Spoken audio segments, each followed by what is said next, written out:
Hi there, my name's Vince, I'm a composer, and welcome to my channel. In this video, I thought I'd share a few quick tips about how I'm approaching learning the ukulele chords, specifically as somebody who already plays other instruments, already has quite a good understanding of music theory, but I'm just looking to kind of shore up my knowledge of the ukulele chords so that I can record more easily on projects that I'm working on. My starting point coming to this exercise was that I had a little bit of knowledge playing the guitar, just acoustic guitar, nothing fancy but just some basic strumming and playing on the fretboard with the left hand.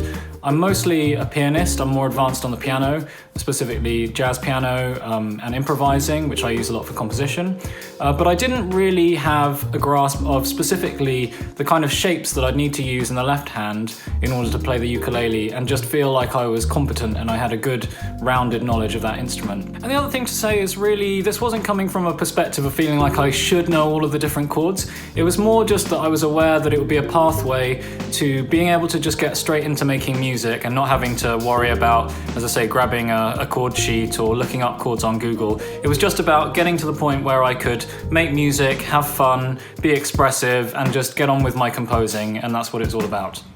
So the first thing I decided to do was just refine and define my goal a little bit. I find this is useful just to make sure that I have a clear idea of where I'm headed and when I've kind of completed my goal, and I can just draw a line under it and move on to the next thing. It's very easy for these practice goals to kind of just drag on and on a bit, so I wanted to avoid that.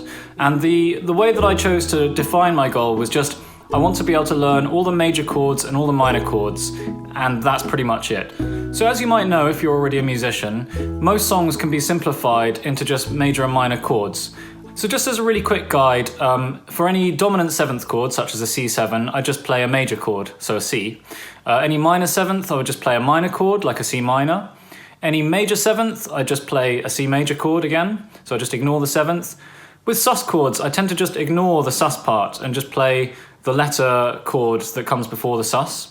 And finally, for any slash chords, I just ignore the bit below the slash. And so all of these are really quick ways to take a chord sheet that might have quite a few different kinds of chords on there. Some of them look a bit scary and intimidating, especially if you're new to music or you're new to the instrument that you're trying to play the music on. And really it's about just shortcutting your way to the place where you can play through the song no problem and just have fun playing the song.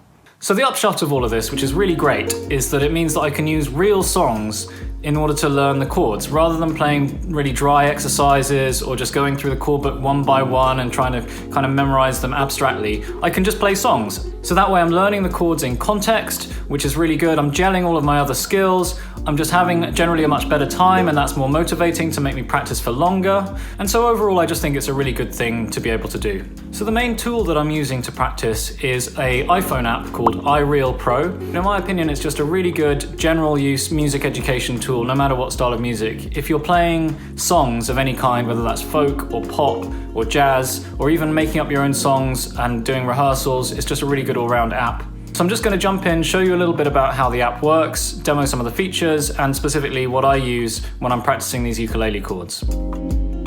So I've got the iReal app open on my phone here. You can get this app on Android, iPhone, there's also a Mac version.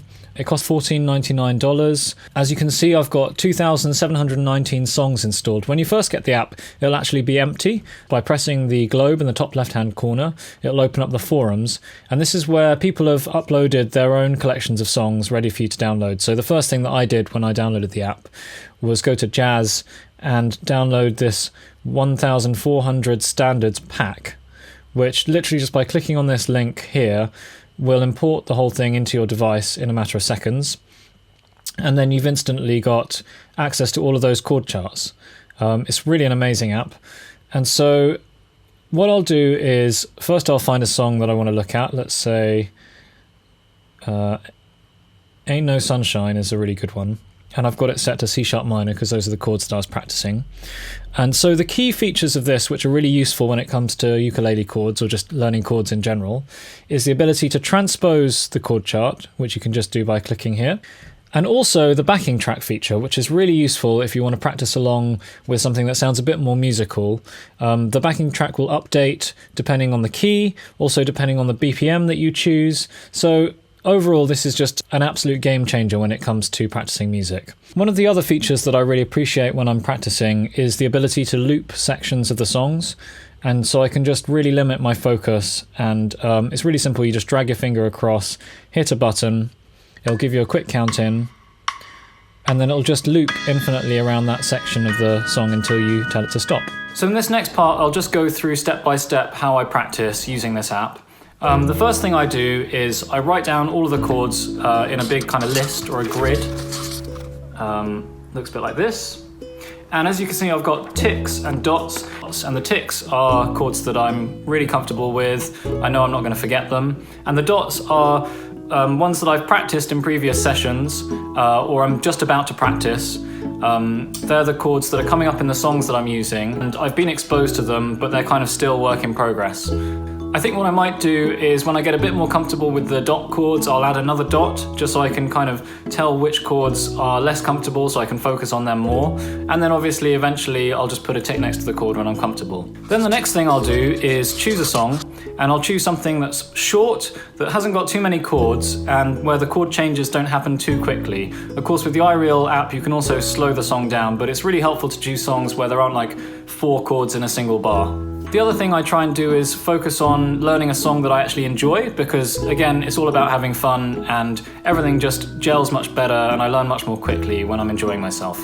Then the next step is really important. I'll transpose the song using the iReal app, or if it's a song that I can't get on the app, there's an online tool that you can use to transpose song charts really easily. I'll put a link in the description. I'll just use that and I'll transpose the song into a key where there's a good mix of chords that I'm really familiar with and chords which are a bit trickier or that I haven't started practicing at all. And that way it's not too demoralizing because I can quickly get into the song, but it's still challenging me at the same time. Then what I'll do is go through each chord in a kind of free tempo way, not worrying about tempo, not worrying about making it musical at this stage, just getting my fingers used to the shapes. And I'll just go between the chords, working on transitioning from one chord to the other, doing that at my own pace. And then when I feel I'm ready, I'll use the backing track on the iReal app and I'll try and play along with the song. It's also really important to set a tempo that you're comfortable with. Again, just trying to find a sweet spot between being challenging, but also not making you really stumble and feel a bit demoralized. So yeah, I'll just keep going through the song like that until I feel I've got to a place where I'm quite comfortable, or if I'm just getting to a place where I'm kind of finding it a bit repetitive, getting a bit bored, and it feels like it's time to switch it up. I'm always trying to kind of actively pay attention to how I'm feeling in the practice room so that I'm not kind of forcing myself to kind of grind, but I'm making sure that I'm also enjoying myself. And if I'm not enjoying myself, it probably means that I've set stuff at a level that's a little bit too difficult, or I've been practicing for too long without a break. So finally, just some closing thoughts about why I think this is a good way to practice and why I've decided to practice this way, kind of based on my experience of learning other instruments. First of all, as I keep saying, it's way more fun to practice this way, and that's obviously a great help with motivation. There's also plenty of science around learning and things like flow and optimal challenge, which suggests that your brain is much more wired to learn when you're in a game-like situation or when you're having fun, and that those kinds of forcing yourself approaches can often be counterproductive. But of course, it's all down to the individual and whatever works for you. One of the reasons that I know this method can work is I actually learned the ukulele chords before, and I pretty much learned them all in a single sitting, just on a sort of rainy afternoon. And I used a very similar method.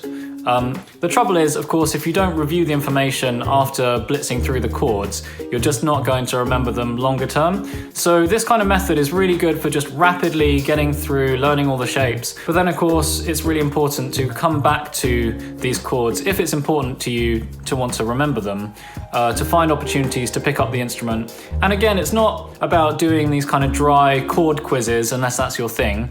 For me, it's just about the kind of invitation to pick up your instrument, play through some songs that you already know and that you already like, and at the same time you're just reinforcing that chord knowledge. So that's it. Thank you very much for your attention. I hope you found it useful. Let me know how you get on. Good luck with your onward musical learning journey, and feel free to share your experience in the comments. I'll be trying to make more videos, so when I do, I'll post a link and you'll see the link appear here if you want to watch another one. Thank you very much, and see you on the next one.